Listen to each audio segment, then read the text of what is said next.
State House studio in Montgomery. I'm Todd Stacy. Welcome to Capitol Journal.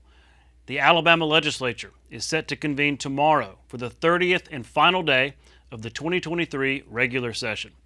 The House and Senate will each go in at 1:30 p.m., which is about normal for the House, but a bit early for the Senate, and for good reason. Even with the budgets now finished, there are still plenty of other high-profile bills to consider, including some that could see lengthy debate.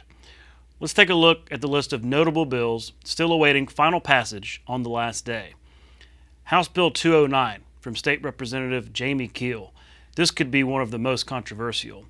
It would make it a crime to handle another person's absentee ballot or ballot application. It has exceptions for assisting family members or those who are deaf or blind. Republicans say it is needed to prevent ballot harvesting, but Democrats say it will lead to voter suppression. It's awaiting a vote in the Senate. Senate Bill 196 from State Senator Arthur Orr.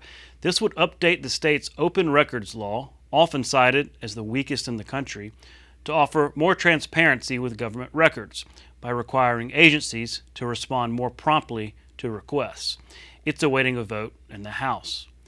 House Bill 43 from State Representative Peblin Warren would require public school students to either attend kindergarten or demonstrate the equivalent proficiency before entering the first grade.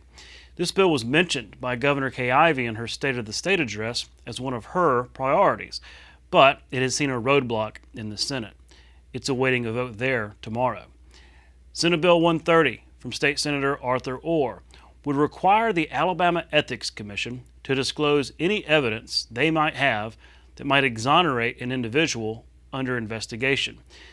The bill has been sent to a conference committee to work out differences between the House and Senate, and would need a final vote in both tomorrow. House Bill 334 from State Representatives Terry Collins and Danny Garrett would create education savings accounts to allow K-12 students with special education needs, those from military families, or those who are homeless or in foster care to take state money to private school and non-traditional school settings. It's awaiting a vote in the Senate. House Bill 192 has to do with the regulation and occupational fees of the massage therapy industry. That may sound like a non-issue, but it became controversial this session after last year fees for those seeking a massage therapy license more than doubled. It's in the Senate. Senate Bill 301 from State Senator Jabbo Wagner would impose criminal penalties for drivers who are observed physically holding any wireless telecommunications device, such as a phone or a tablet. It is awaiting a vote in the House. And finally, House Bill 298 from State Representative Chris Sells. This would require cell phone and tablet manufacturers to enable existing filters that keep children from accessing pornography. It's awaiting a vote in the Senate. One of the more controversial items down the stretch this session has been a bill purportedly seeking to curb vaping by young people by banning the sale of such products to anyone under 21. The bill drew considerable opposition from some who argued it would hurt small businesses, but also, to the surprise of many, leading anti-smoking organizations like the American Heart Association and the Cancer Society. They claim the bill was actually a product of big tobacco companies trying to corner the vaping market. That led to some heated debate on the Senate floor. After the bill was carried over, Senate President Pro Tem Greg Reed told members to go home and study the facts over the weekend. I think it was a very interesting piece of legislation in that we moved into the chamber having that legislation have come out of the House unanimously. Or close to it. And then we wound up on our floor where you had a lot of pushback from many organizations that you would not think would be pushing back on an anti-vaping legislation like the Cancer Society or the American Heart Association. So I think there's a lot of confusion created. Many times when you see things legislatively, members want to just do the right thing, want to defend their districts, and you wind up where you get on the floor and you think you know what's going to happen, and then you have with cell phones and text messaging and you wind up with a lot of competing interests that happen very quickly.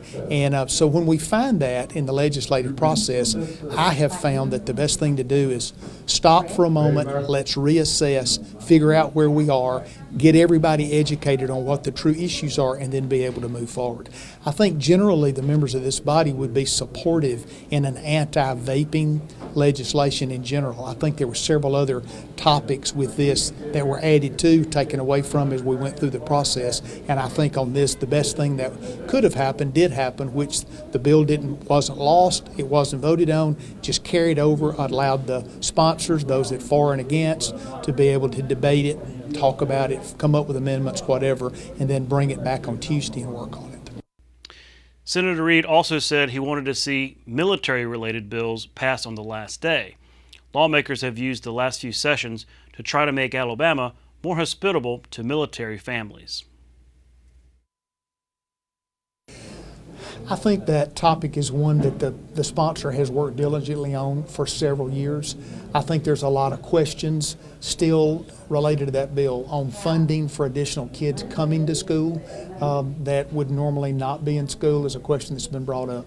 The issue of mom and dad being able to have their own ability to keep their son or daughter at home rather than having them go to kindergarten, is that their prerogative? Can they choose to do that? And that was a discussion. I think an idea of a lot of kids that aren't ready for first grade because they've not had enough training at the pre-K or kindergarten level is a concern, and one of the reasons this legislation has come up. I think that it is still being, on all of those topics, debated. I think you've got several pros and cons with it that are brought up by different members, within the legislative body. We'll have to see what happens. No matter what happens tomorrow, this legislative session has been well above average in terms of the number of high-profile bills that have been considered and passed. House Speaker Nathaniel Ledbetter reflected on this session, his first holding the gavel. And it's kind of hard to believe. It seems like the ARPA funds that we passed was years ago now, right. But if you look at everything that's been accomplished this session, the things that's happened, if I could have scripted it, I probably wouldn't have scripted it this well. I think things were done that will be beneficial to our state for many years to come. One of the things today, coming off the floor, and we passed the grocery tax, which I think is huge on Alabama families. We passed the rebates where everybody's going to get a check back, and so I think it's one of those sessions that we can look back on for years to come. I think somebody told me just yesterday, said this has been a historic session, and for all means, I'd say that's probably a good way to put it. The Speaker isn't the only one touting the effectiveness of this session. Senator Linda Coleman Madison took to the floor to discuss the bipartisan cooperation that has occurred. I just want to say to the members of this body how proud I am of everybody, in particular leadership. We've had some controversial bills that everybody kind of tensed up on, and we really didn't want to see, but it was the professionalism and the sensitivity and working together, the camaraderie that we have here in this body, minority, majority leaders and sponsors of the bill, Senator Barfoot, Senator Gavan, and others that worked on some bills and came back and worked with minority caucus that had some issues and really worked and listened. And I'm just so happy that we've gotten to the point that we have stopped talking at each other and start talking to each other. We've worked it out. We've already talked. Everybody's explaining. We understand. You all vote for yes because we got our concerns addressed. It's a better bill. We can go back home and explain to our constituency what this bill does and does not do, and how it is fair, and this is why we supported it.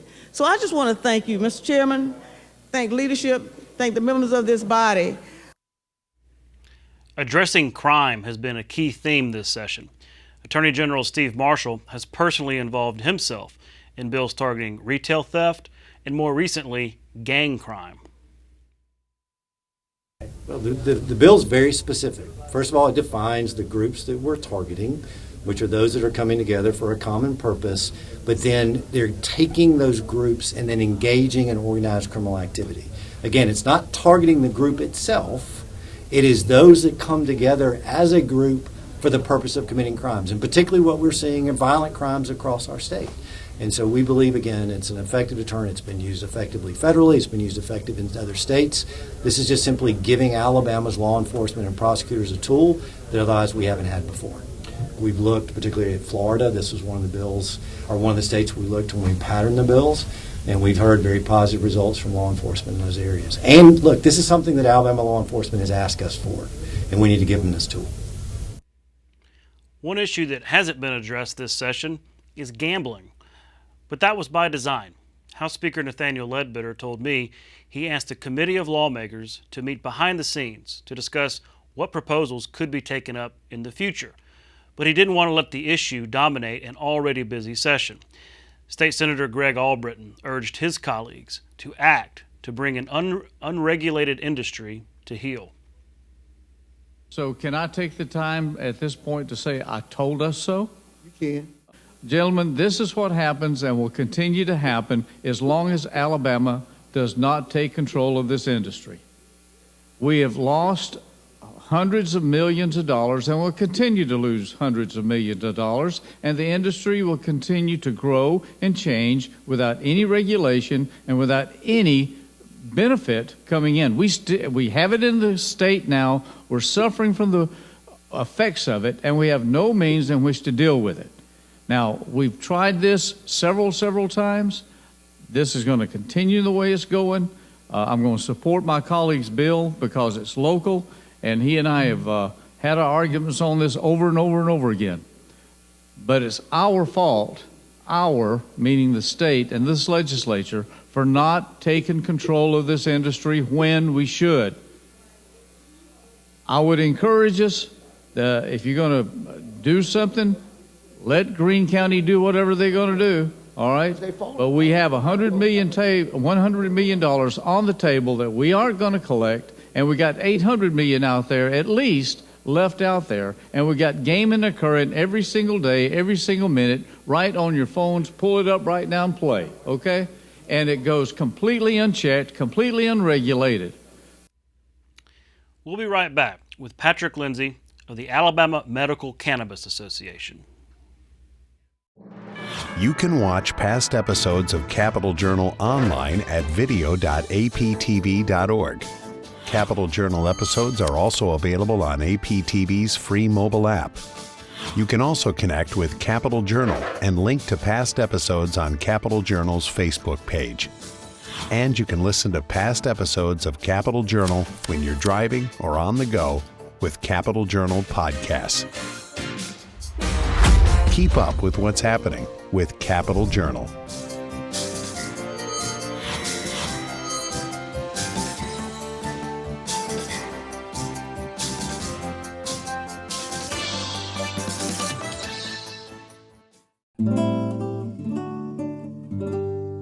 In terms of importance and influence, few performers in the history of country music can compare with Hank Williams Sr. Revered by fans drawn to the sincerity of his songs, Hank Williams, during his brief 29 years, was instrumental in turning hillbilly music into country music. The Butler County native became enthralled with music from a young age, playing harmonica and organ, and acquiring his first guitar around the time he was 8 years old. By the end of 1951, Williams had amassed 24 top 10 singles, with 6 reaching #1. A key figure in the development of modern country music, Williams personified the musical genre's shift from a regional, rural phenomenon to nationwide acceptance. His legacy remains alive today, with the heartfelt nature of his performances remaining the benchmark by which country music performers are measured. In April 2010, the Pulitzer Prize Board awarded Williams with a posthumous Special Citation Award. Joining me next is Patrick Lindsay, Executive Director of the Alabama Medical Cannabis Association.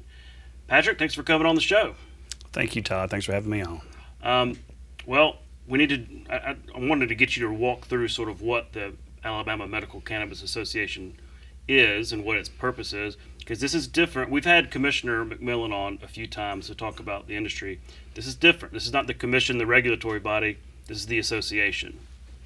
Yes, well, as an association, we're a non-governmental a group that advocates for the entire medical cannabis industry in every aspect of it. We have members that are going for license. We have members that are just involved in the industry, and we advocate for the entire industry as a whole. Mm-hmm.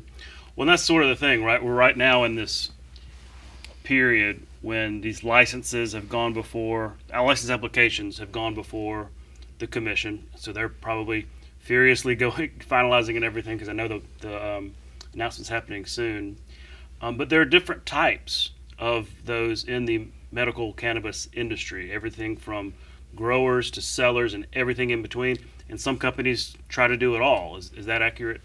Yes, there are a number of different, license types. There are integrated, that does the entire seed to sell. There are cultivators who are growers. There are producers who produce cannabis to medical cannabis. Then there's secure transport. Everybody has to be licensed to handle any of this product, any of this industry. Mm-hmm. There are state testing labs. Then there are dispensaries. Dispensaries would be more like the retail, where anybody who had a medical cannabis card would have to go to a dispensary to actually purchase the product. Yeah. And so different types of licenses for all those different sort of, it's almost like the supply chain, like you said, seed to sale. And I'm curious, is it like that in other states? Surely from working in this industry the last several months, you've, just interacting with those that are in the medical marijuana industry, they probably know about what's happening in other states. Is it similar? Is our system similar to other states? I know it probably runs the gamut. It is similar, and somewhat they're all a little different, and some of them are drastically different. But I guess the main steps in there, there's similarities in majority of them. Mm-hmm. It's all from the grower to get it to the patient eventually. Because at the end of the day, this is still a narcotic at the federal level, right? And so it's, even though some states can be, like Colorado they've decriminalized or whatever recreational marijuana, the product itself still has to be carefully monitored. Right, it is still a Schedule 1 on the federal level, but but the states have done, like Alabama's done. We have, it's just medical cannabis. It's, mm-hmm. It's what happens between a doctor and a patient, and that's it. That's the only part of it we use. When there's a lot of folks out there, that may want to take advantage of medical marijuana and all the different types of symptoms and illnesses and things like that, conditions that this is sort of meant to help treat. When can they expect, because I know we're going through the licensure process, you can talk about that, but at the end of the day, when can we expect stores to be open and prescriptions to be written and products to actually be available? Well, you're right. There are a lot of variables in there. Now, what we're planning on it is the commission is planning on mm-hmm. announcing the people who are awarded license on June the 12th. Then after June the 12th, there'll be a appeal period. So they should be awarded July the 10th. And if licensed, there are a lot of variables that could happen. But if they're awarded on July the 10th, could possibly be by the end of the year. They may be already, but more likely February, March of next year. Mm-hmm. If things go smoothly, as far as that goes, probably the spring. Well, yeah, we were talking off air. Like, you could see lawsuits if I applied for my license and didn't get it, I could sue the board. You know how that can drag things out. We've seen a little bit of threat to that so far. So, I mean, you got to, I guess, sort of build that into the timeline. Because at the end of the day, for some of these companies, this is a pretty big business. A lot is on the line for them and their companies when they're going for these licenses. Yes, they have a substantial financial investment into it. The longer it puts it off, the more it costs them. Mm-hmm. But at the end of the day, most states have had lawsuits of different kinds, depending on how their law's set up, depending on who didn't get licensed or what the problem was. They're all different kinds. Now, we don't really know what to expect as far as that goes. But I don't know if it's every. A lot of the other states have had lawsuits between the awarding a license and when they actually get into business. We'll just have to wait and see how it pans out. Mm-hmm. Now, I know y'all have a symposium coming up tomorrow, actually. Talk to me about what this symposium is about and how people can find out more about it.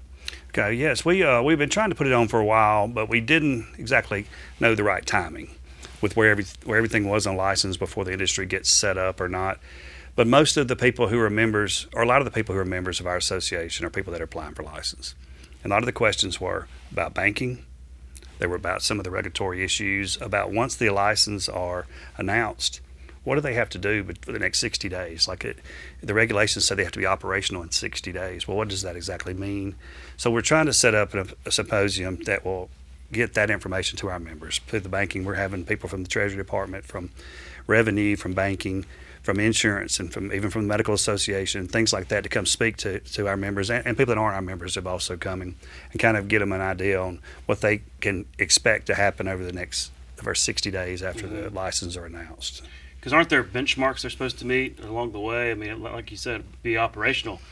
60 days, I mean, for prospective business, that seems like it could be a challenge. For a business, yeah, some of them are for that size, but that's what we need to know.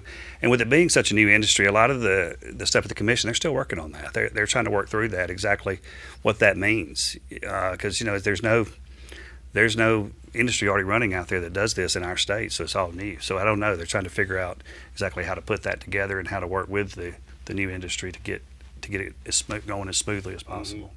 So I'm sure your membership can be different types, because it could be folks that have been successful in other states and maybe they have a template and come in and they're kind of ready to go. Others who are maybe newer to the game. Are there different levels of experience in terms of your members that have joined? There are in a lot of different levels. We tried to look at other states and do similar things. We tried to make our association a little different than some states. I mean, we want it to be one that stands up strong and lasts for a long time and supports the industry. So we looked at there are a lot of different. The license categories are different membership levels. Then there are also individuals want membership levels, and then want memberships, banks, law firms. A lot of different people that are going to be involved in this industry would like to be members of this association to have access to our membership, to each other. Whether it be in business with them or against them or for them, or however it works out. They just want to be involved in this kind of industry that's new and that's going to be probably as large as this one's going to be. Mm-hmm. And remind us where the symposium's going to be and how people can maybe sign up. Do y'all have any room left? Well, we sold a lot. We were over 100 tickets sold so far. We're having it at the Capital City Club tomorrow from 9 a.m. until 4 p.m. And then from 4 p.m. until 6 p.m. will be a cocktail hour wherever a lot of the speakers or a lot of the people in the industry can interact with each other. Yes, we still do have tickets available. I think they can get on our website. Yeah, we can put your website up if there might be some good information there. Go through there. Yes, we'll have lunch for everybody, and hopefully we'll have a nice lineup of speakers for everybody. It'll be informational for them. Good. Well, look, we're probably going to have you on again because this is one of those issues that's brand new to the state. We're learning as we go, I suppose, but appreciate having the industry perspective as opposed to the regulatory, which we've had before. So thanks again for taking the time, and we'll see what happens at the symposium. I'm going to thank you, Todd, for having me on. All right. We'll be right back. Stay in touch with Capital Journal online, on Facebook, and on Twitter. You can also contact us by email at ddaily@aptv.org or by mail.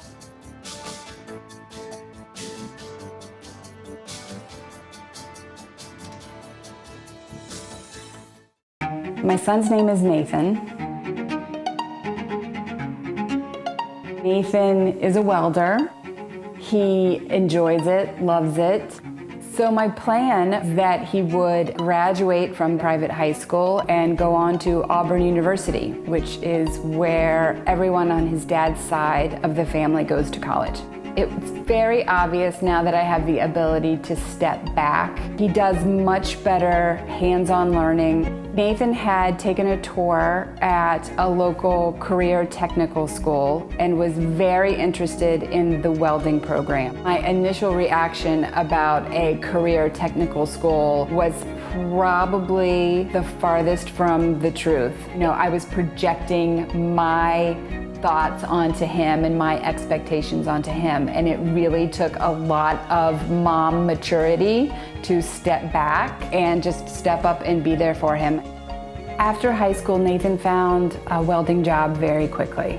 I would say within 3 weeks of graduation, he was working for a local contractor.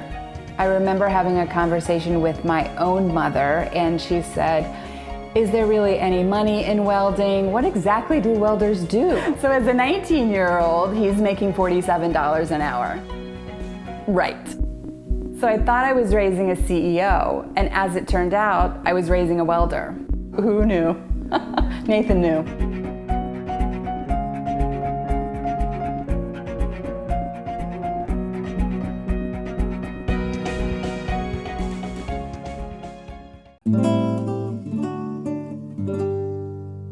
Warren was born in Clayton Barber County. During a writing career that spanned more than half the 20th century, Warren wrote novels, short stories, autobiographical essays, and features. However, her international reputation was based primarily on the success of a single book, Foundation Stone, a historical novel about a family that settled in Alabama in the frontier period of the 1820s. Foundation Stone was an immediate popular success.